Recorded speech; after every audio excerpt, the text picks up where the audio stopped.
এই যে আমি এখন বড়ি দিচ্ছি, বিউলির ডালের বড়ি। খুব সুন্দর করে ফাটিয়ে নিতে হবে আর তারপরে বড়ি দিতে হবে এইভাবে। চাল কুমড়ো দিয়ে বিউলির ডাল দিয়ে বড়ি দিচ্ছি।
আগের দিন যে বড়িগুলো দিলাম সেইগুলো শুকিয়ে গেছে, এখন তুলে নিচ্ছি।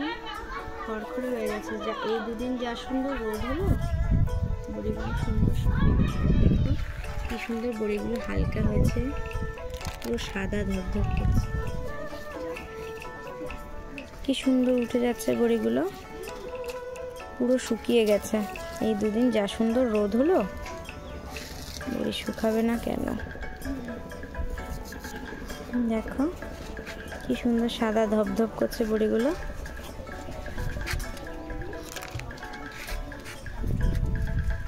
এভাবে করে আমি সব বড়িগুলো এক একে তুলে নেব।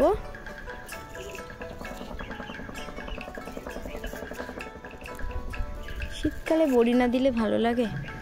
আমরা এই যে বড়িগুলো বানালাম সারা বছর ধরে খাবো, 1 বছর।